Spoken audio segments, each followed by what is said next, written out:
भूर्भुवः स्वः तत्सवितुर्वरेण्यं भर्गो देवस्य धीमहि धियो यो नः प्रचोदयात्।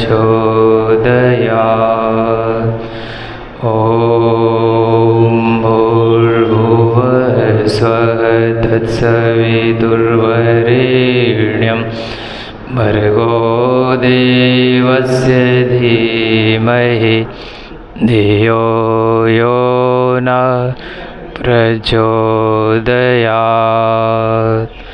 ॐ भूर्भुवः स्वः तत्सवितुर्वरेण्यं भर्गो देवस्य धीमहि धियो यो नः प्रचोदयात्।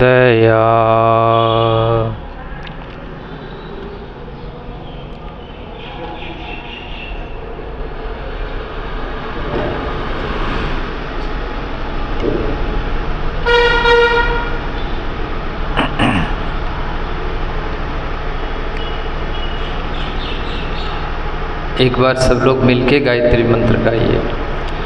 ओम भूर्भुवः स्वः तत्सवितुर्वरेण्यं भर्गो देवस्य धीमहि धियो यो नः प्रचोदयात्।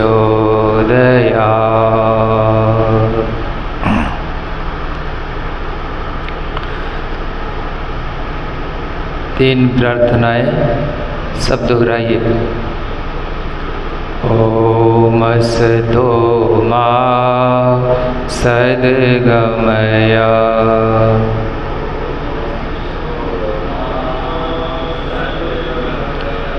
ओम तमसो मा ज्योतिर्गमय,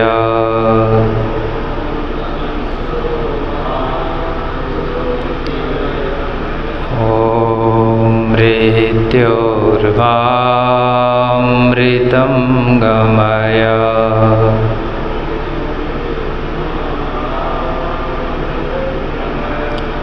ॐ शान्ति शान्ति शान्तिः।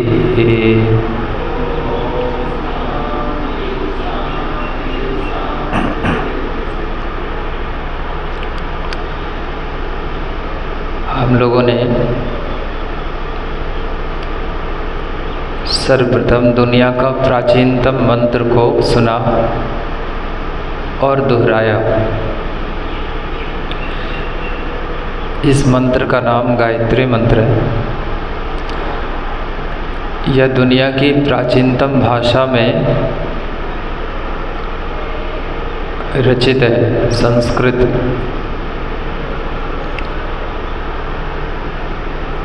और संस्कृत शब्द का अर्थ होता है सिविलाइज्ड, सभ्य, परिष्कृत, रिफाइंड। इसी से बना सुसंस्कृत, वेल सिविलाइज्ड। संस्कृत शब्द का उच्चारण करने से हमारे शरीर के अंदर जो ज्ञान तंतु हैं, अंग्रेजी में इसको आप नॉलेज पॉइंट्स कह सकते हैं, उस पर प्रेशर पड़ता, वो एनर्जी प्राप्त करता, एनर्जाइज होता, एक्टिवेट होता। संस्कृत भाषा में यूज़ होने वाला हर अक्षर हर मनुष्य के भीतर अंकित रहता है। हमारे अंदर भी है, आपके अंदर भी है, सबके अंदर है। यानी हमारे शरीर की जाति संस्कृत है। जब हम संस्कृत में किसी मंत्र को दोहराते हैं तो हमारे अंदर एक प्रकार की जागृति का भाव आता है। हमारी चेतना पुष्ट होती है, हमारा अवेयरनेस बढ़ता है। दूसरी बात, जो मंत्र संस्कृत में अभी हम सब ने गाया, गायत्री मंत्र, प्रायः सबको याद होगा, सब लोग जपते भी होंगे, कम से कम सुना तो सबने होगा। गायत्री मंत्र 3 चीज़ों का कलेक्शन है।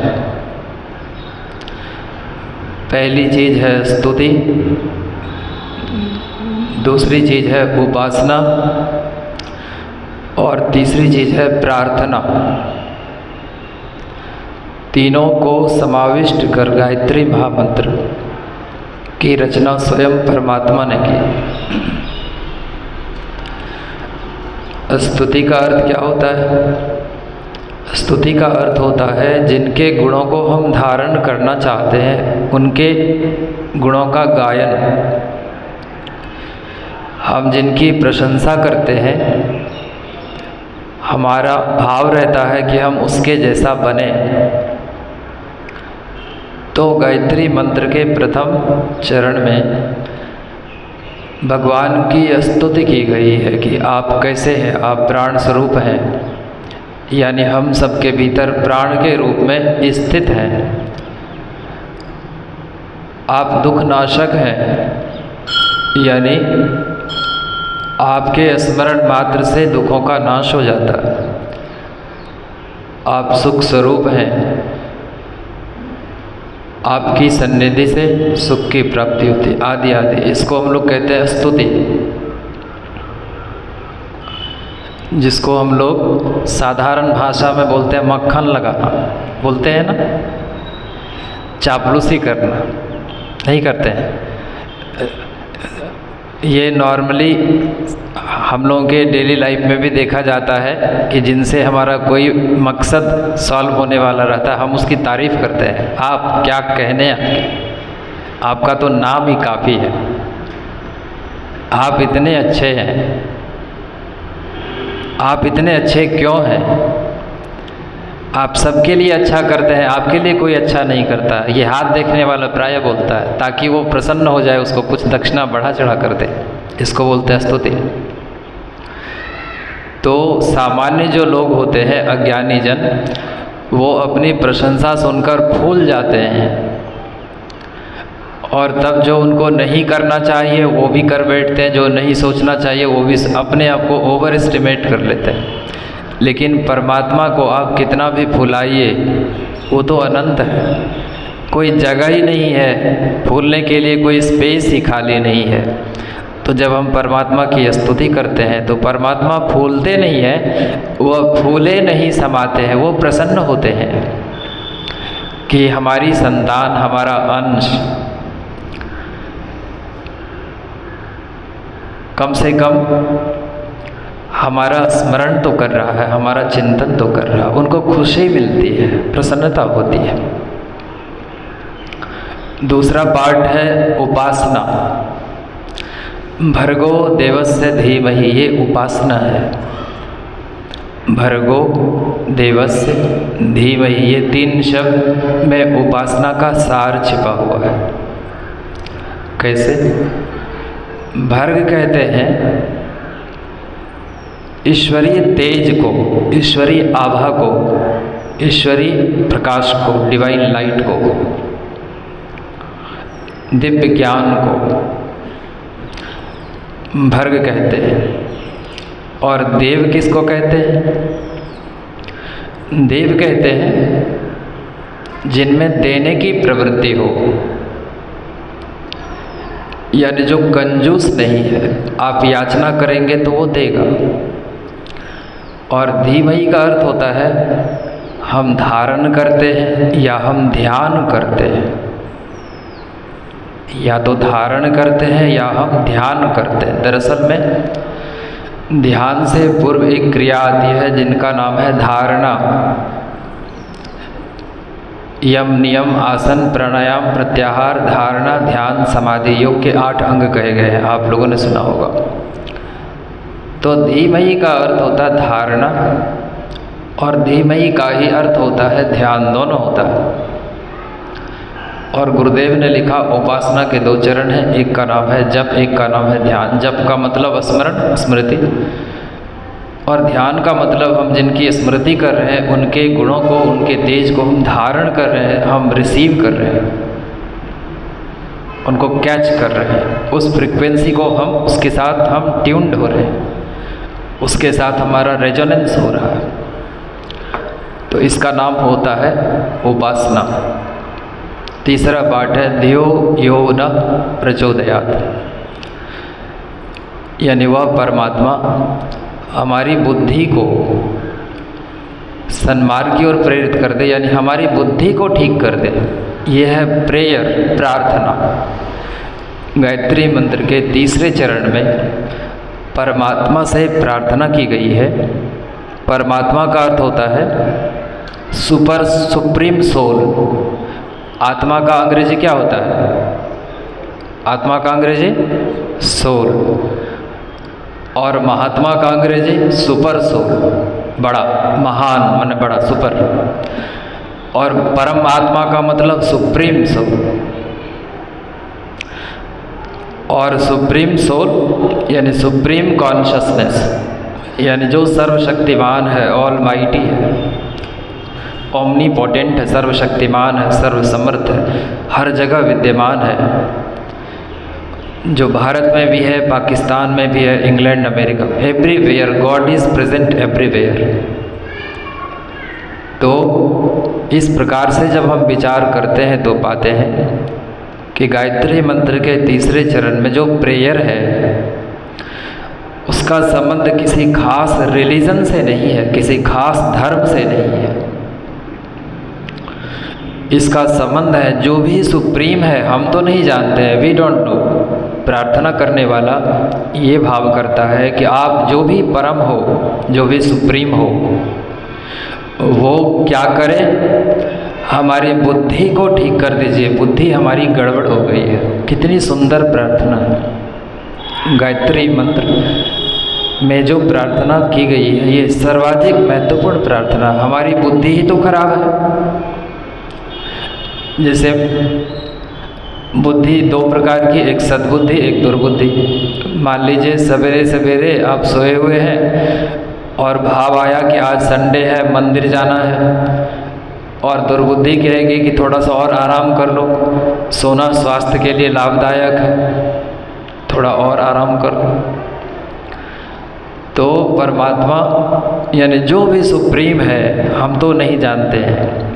प्रार्थना करने वाला ये कहता है, सोचता है कि हम तो आपको नहीं जानते हैं प्रभु, आपका जो भी नाम हो उससे हमको क्या मतलब है।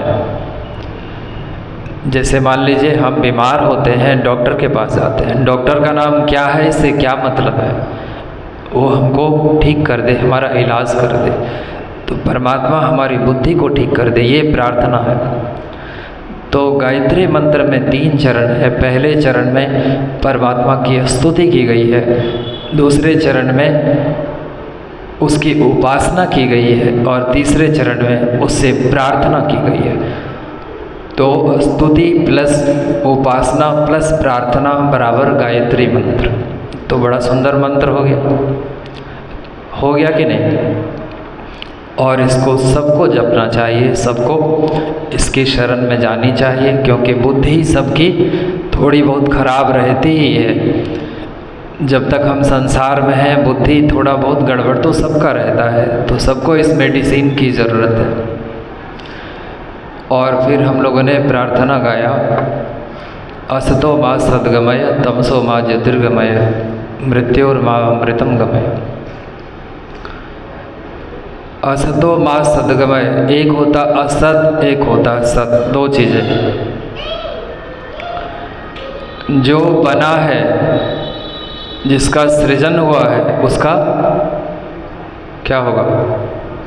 विनाश होगा, जिसको हम लोगों ने मृत्यु का नाम दिया। और एक है सत्य, ये जो शाश्वत है, पहले भी था, आज भी है और आगे भी रहेगा। इसको आप विज्ञान की भाषा में समझिए तो जैसे हम लोग बोलते हैं एनर्जी, ऊर्जा संरक्षण का सिद्धांत, यानी ऊर्जा का ना तो सृजन होता है ना विनाश होता है, केवल उसका रूपांतरण होता है। ऊर्जा एक रूप से दूसरे रूप में परिणत हो जाती है।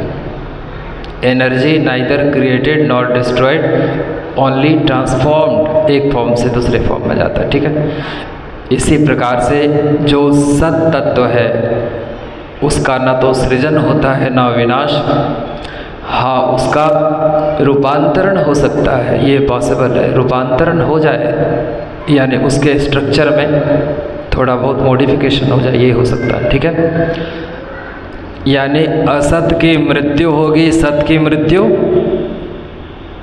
नहीं होगी।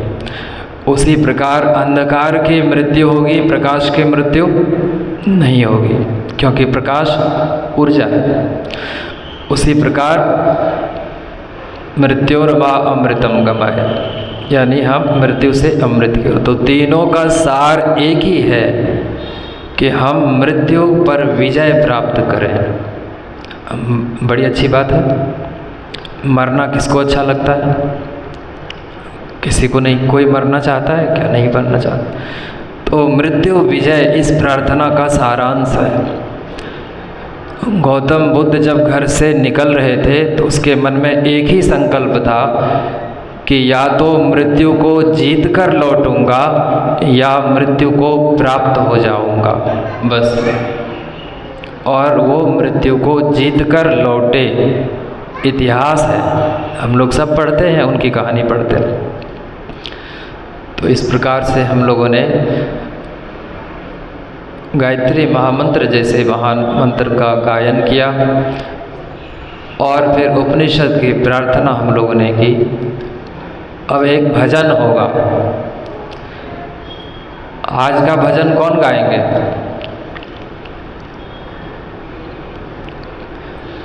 किसी बच्चे को भजन गाने का शौक है तो आइए, स्वागत है।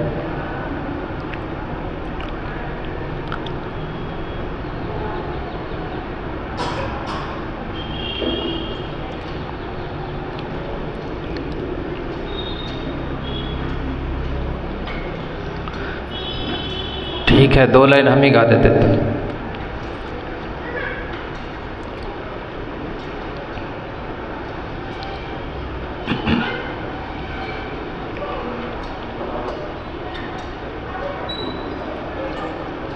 अमृत है हरि नाम जगत में, अमृत है हरि नाम जगत में, इसे छोड़ विषय विष पीना क्या, हरि नाम नहीं तो जीना क्या, हरि नाम नहीं तो जीना क्या।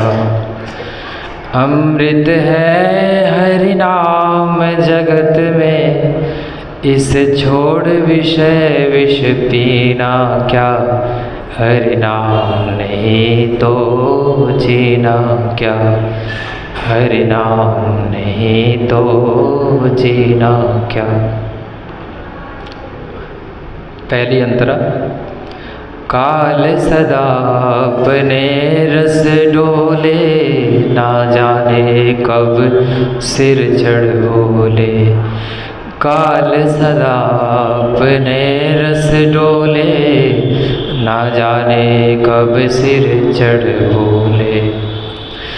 हरि का नाम जपो निशिवासर, हरि का नाम जपो निशिवासर, इसमें अब वर्ष महीना क्या, हरि नाम नहीं तो जीना क्या, हरि नाम नहीं तो जीना क्या। तीर्थ है हरि नाम हमारा, क्यों फिरता मारा हमारा। तीर्थ है हरि नाम हमारा, फिर क्यों फिरता मारा मारा। अंत समय हरि नाम न आवे, तो काशी और मदीना क्या। हरि नाम नहीं तो जीना क्या। हरि नाम नहीं तो जीना क्या। भूषण से सब अंग सजाए, रसना पर हरि नाम नावे। भूषण से सब अंग सजावे, रसना पर हरि नाम नावे। देह धरी रह जाए यहाँ पर, देह धरी रह जाए यहाँ पर, फिर कुंडल और नगीना क्या। हरि नाम नहीं तो जीना क्या। हरि नाम नहीं तो जीना क्या। अमृत है हरि नाम जगत में, इसे छोड़ विषय विष पीना क्या। हरि नाम नहीं तो जीना क्या। हरि नाम नहीं तो जीना क्या। अब हम लोग कुछ सूक्ष्म यौगिक क्रियाओं का अभ्यास करेंगे। और आज की यौगिक क्रिया जो सूक्ष्म होगी प्रज्ञा योग से पहले,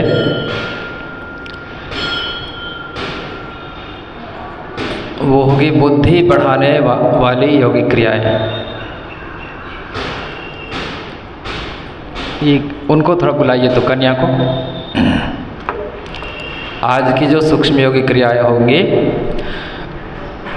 उनका उद्देश्य है हमारी बुद्धि को बढ़ाना। जैसे हम लोगों ने गायत्री मंत्र में प्रार्थना किया कि भगवान हमारी बुद्धि को बढ़ा दे, तो थोड़ा सा प्रयास हम लोगों को भी करना पड़ता है ताकि हमारी बुद्धि बढ़ सके। तो आज हम लोग सीखने का प्रयास करेंगे कि बुद्धि बढ़ाने की यौगिक विधि क्या है। 4-5 छोटी छोटी क्रियाएं हम लोग करेंगे कि बुद्धि बढ़ाने की यौगिक विधि, यानी आसन के द्वारा। आसन नहीं, आसन तो थोड़ी बड़ी कक्षा हो गई। एकदम साधारण छोटी छोटी क्रियाओं के द्वारा हम अपनी बुद्धि को कैसे बढ़ा सकते हैं, ठीक है। तो आइए करते हैं पहली क्रिया जिससे हमारी बुद्धि बढ़ती है। दोनों कान के निचले सिरे को जिसमें बहनें बाली पहनती हैं ऐसे पकड़िए। 1 मिनट।